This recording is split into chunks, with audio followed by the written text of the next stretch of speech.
considering that the band put the movie together. But anyway, I was thinking that because this is so hot, I'm wondering how far behind could there be a Van Halen biopic? And the reason why I say this is because not only would it make an incredible soundtrack and bring back the music of Van Halen, but no band in the history of bands has had more drama. You need a 10-part miniseries to do the Van Halen story. Because, well, that's true, but you'd have to have Ed and Al actually sign off and agree to this, so it ain't happening. So that's not happening. So then, just to let you know, there's more to come out. Motley Crue's doing The Dirt. That's coming out on Netflix in the spring. Then they have Rocket Man, which is the Elton John story, which is coming out. So I'm going to put this out there. This is a little bit of a mailbag question.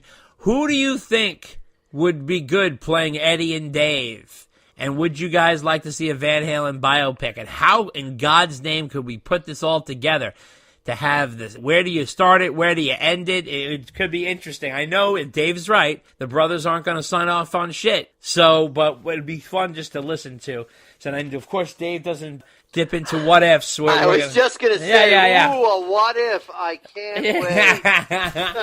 Well, we'll have to see. We'll see if we get any letters on that. The next thing, I just wanted to give you guys a heads up, because we're a Van Halen podcast, we like to talk about some of the Van Halen-related artists, and we have some cool releases that are coming out, and I just want to let you guys know, Generation Axe, which is this incredible guitar group that Steve Vai has put together, Steve Vai being David Lee Roth's former guitarist. They're putting out a new live album coming out in the early part of 2019 called The Guitars That Destroyed the World, and it's recorded live in Asia, and you can go to pledgemusic.com and pre-order it, and it features Steve Vai, Yngwie Malmsteen, Tosin Abasi, Zach Wilde, and Nuno Betancourt. So I just saw those guys recently, and if you get a chance to see that Generation Axe show, that is a lot of guitar. If you're a guitar guy, just go check it out. It is unbelievable. In fact, dipping back to the Queen conversation, they do an instrumental version of Bohemian Rhapsody that'll blow your mind. So that's really cool. And I also wanted to let you know that Jason Becker, which is David Lee Roth's former guitarist from the A Little Ain't Enough album, he put out his album called Triumphant Hearts.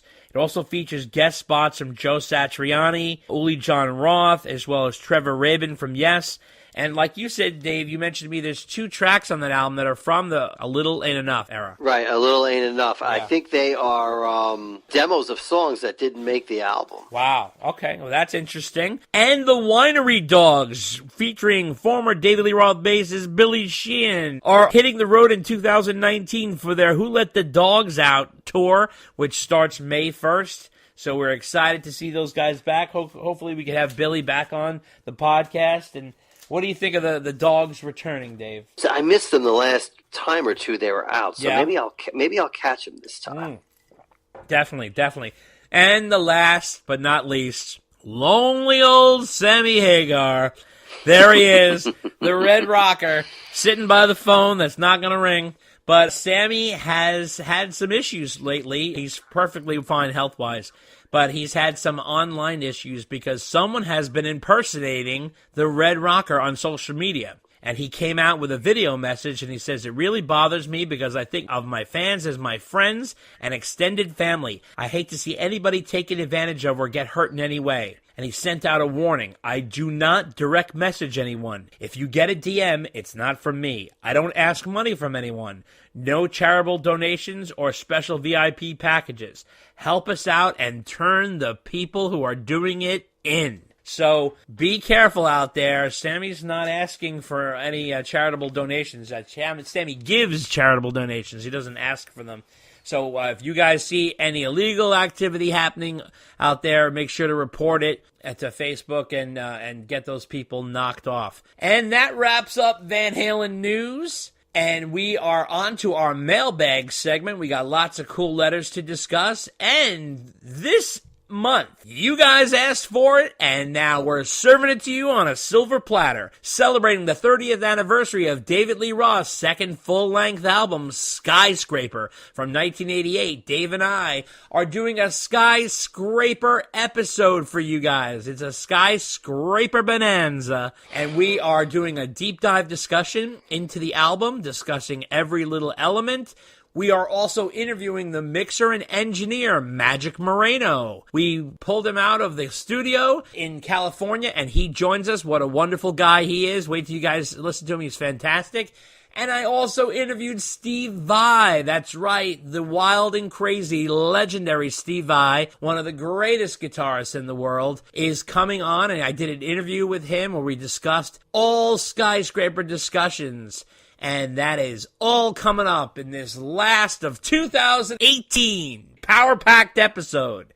Take a listen. My enthusiasm for this kind of thing goes way beyond my abilities. And I don't think it's so much that I do so much. It's that you get very used to a lot of performers in any kind of music joining the Elvis fan club, you know. You don't want to end up like Elvis and die face down poisoned by a banana split, you know. If you need a dose of VH, get a taste of the closest thing. Romeo Delight, the ultimate Van Halen tribute band, playing all the hits from the David Lee Roth era, first classic 6 albums, plus deep cuts, some of which have never been played live before by the band. They even throw in popular tracks from the Sammy Hagar era and solo hits. The most viewed Van Halen tribute band on YouTube, Romeo Delight, doing customized recreations of staging, instruments, and costumes from the classic Van Halen era. They even perform entire Van Halen albums in sequence. Romeo Delight plays theaters, casinos, summer indoor and outdoor festivals, and special events. They're also available for private parties. To contact them, call Bud Blanche at 215-704-5144. That's 215-704-5144. Or via email at sonicparade1@yahoo.com. Romeo Delight, the ultimate Van Halen tribute band.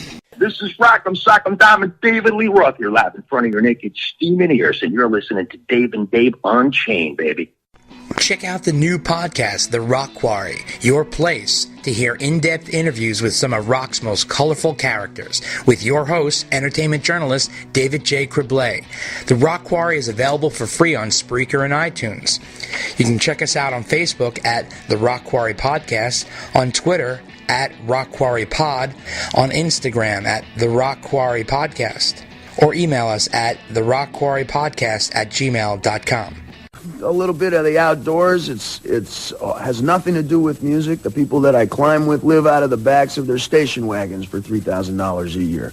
They're purists, and you don't find a whole lot of that in the music biz, and I take a lot of inspiration from that. It keeps me honest. All right, Dave, you know what time it is. Mailbag. You're not going to finish? You got to do the second part. You always want the... you and your codas always want the second part. Unbelievable. Bag of mail. That's right, it's mailbag time again.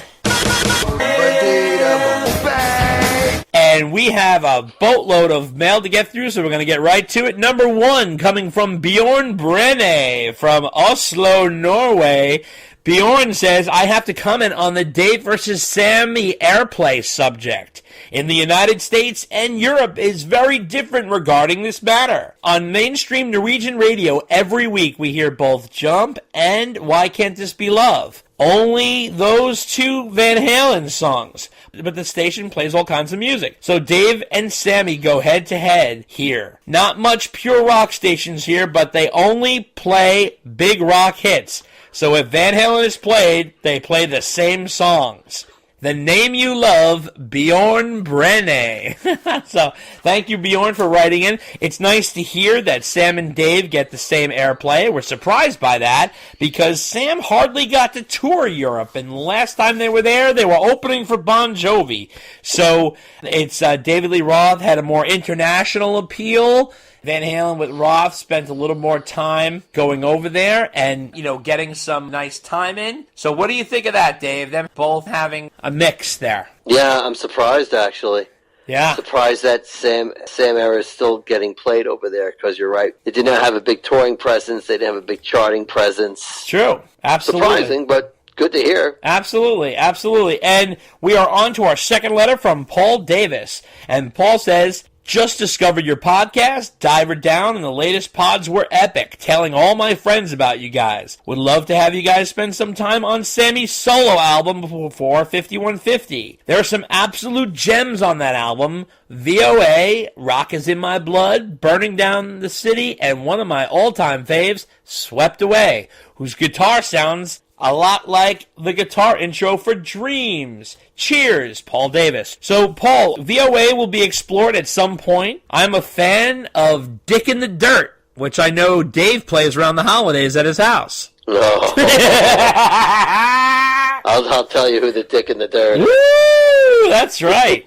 And so, listen, Swept Away, do you find any things that are like Dreams there, Dave? Do you remember that?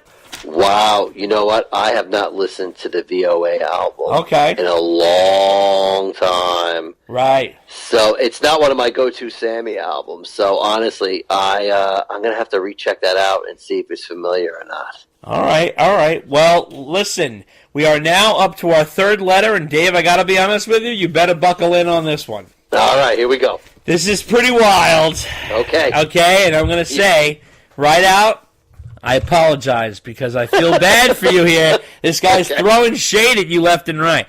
So this is Ole Martin Ele, and he informs me that you will never get my name right, so just call me Martin from Norway. Thank you, Martin. Appreciate that. Okay, well, we're glad we're reaching Norway. How about that? Well, he says, awesome. Thank you for an excellent podcast. It's entertaining, interesting, informative, occasionally funny, and charming. Regarding the last point, I have to add that you have the most perfect complementary personalities for a Van Halen podcast. You two are like Dave and Ed, or maybe more like Sammy and a depressed version of Michael Anthony. Wow. I think I like where this is headed. Just wait. This guy's unreal. Okay. I just love listening to how the bubbly, sunny, upbeat, always looking on the bright side of life Dave tries to cheer up the glasses half empty Dave, who seems to grow more disillusioned with the band with every podcast. I don't see myself as a glass half empty guy. No, you're not. I do agree that I probably have grown more disillusioned. Right, that's for sure. Yeah, that's for sure. Yes, there is some truth to that. It's funny. He seems more and more depressed by the fact that there's no news this time around either, and his mailbag chant is becoming more weary each time as a reflection of his increasingly bleak outlook on the band's future. Wow, I never thought I would have anyone analyze my mailbag. Can you imagine? That is hysterical. Wow, I tune that out when I listen to the podcast. That's funny. That's so funny. So then he says here, I can just imagine what your off-screen conversation about the podcast future is like. Glass half empty Dave is probably asking himself if it's all worth it, and complaining already, asking how much longer you can keep this going with no news from the band at all. And always looking on the bright side of life, Dave, who loves food, beer, and Van Halen, that's for sure, is probably doing what he can to keep miserable Dave's spirits up. There's a little grain of truth to that, but not to the extent he's making it up. Right. He's drumming it up hard. This guy. Oh my God! I mean, this is good. This is good stuff. Yeah. So then he says, "I hope he will succeed in keeping the podcast together for the unforeseeable future. But if you guys do break up, I promise to make a spin-off podcast about the Dave and Dave Unchained podcast, in which I speculate what led to the initial podcast breakup and despair about the fact that there's no news coming from the original Dave and Dave camp, and especially from Glass is Half Empty Dave, who I I suspect will just retreat to his basement and listen to old Van Halen in self-imposed solitary confinement and never reveal a hint of life on social media or anywhere else. But I'm doing that now. That's right. He's halfway there.